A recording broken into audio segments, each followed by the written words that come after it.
Hello everybody, welcome back to another episode of Super Symmetry. There's a bit of an issue, we can't find any gold, so we can't actually make an electrolysis machine like I wanted to do.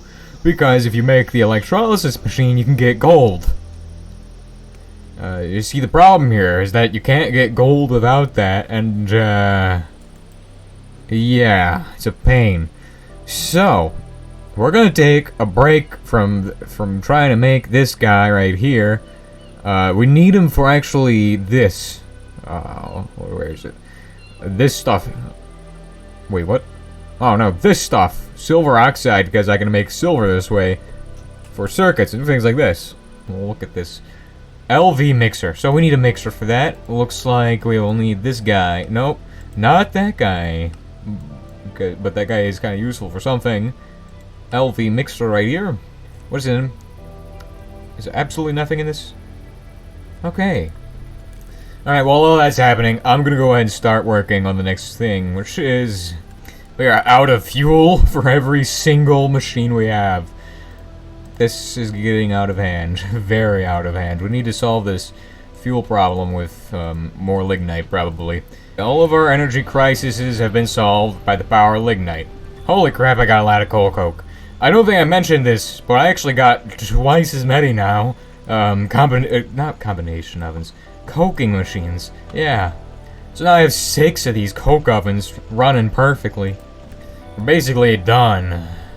I think I'm gonna get solar panels or something, so I don't have to waste as much electricity or coal. I got stacks of coal coke, because I got tons of coke in ovens, and got a basic mixer.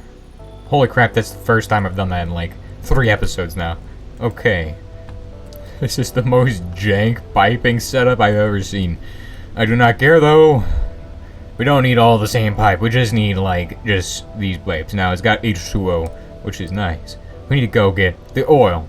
The oil is at the place I haven't shown you yet. So I moved the oil refinery from there, where it was getting seawater, to a place over there where it was getting brine, to a place all the way out there where it's finally getting heavy oil.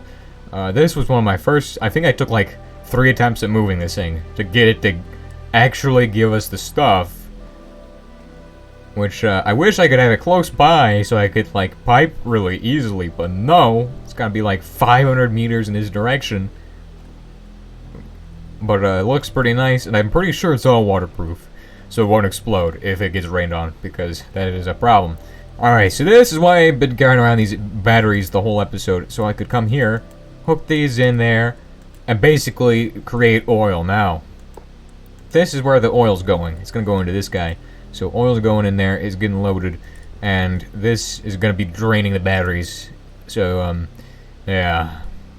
Now, it would take roughly 4 turbines to power this thing, and they'd have to be constantly running. But with 4 batteries, this does basically the same thing. I also have to show you all that on the side here, if you want to get this thing to run without blowing itself up, you need to have 2 of these LV energy hatches. Do not use ULV. I know it says ULV. That will just blow your stuff up, and you don't want that.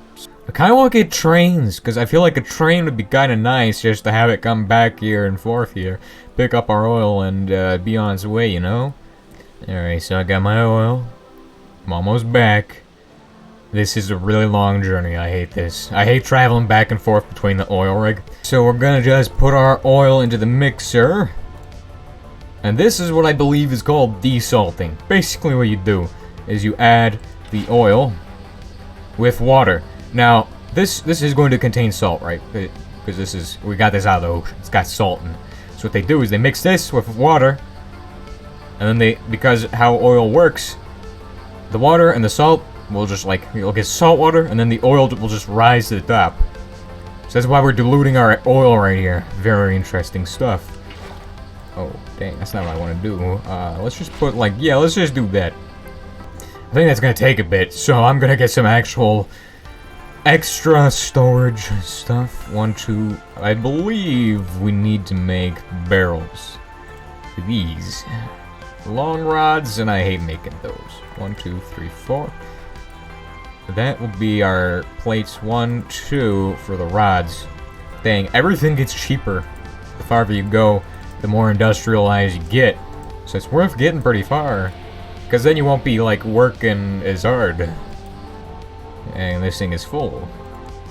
We're gonna put some oil back in this. Put some more oil back in this. Cheapest barrel you can make is this lead drum here. This thing is super nice. Super cheap and amazing. Because lead is only really good for, like, piping and stuff like that. And also for, like, sulfuric acid. This is always nice to have. We need to make diluted oil. We just got diluted oil. Nice. We're making some serious progress here. Okay, so we gotta hook that up. That will switch to where it's outputting now. We have to switch this to fluid auto output enabled. Boom. We'll be outputting into this guy. Alright, so we got our diluted oil. We now need to desalt our oil. Now, like I said, this is interesting. We need a machine for this for some reason. I couldn't tell you why this needs a machine. I do not believe this needs a machine in the real world, but I could be wrong. I'm pretty sure you just put it in a tank and you let it sit there for a little bit. Sometimes you do use these electric things inside that tank to help it work. So I guess we could use a machine for this. Alright, let's see about the... Oh. Interesting. 4 times copper cable. They haven't made that yet. Magnetic iron rod. That will be a bit of an issue. Maybe? No. Not at all. Nothing is an issue.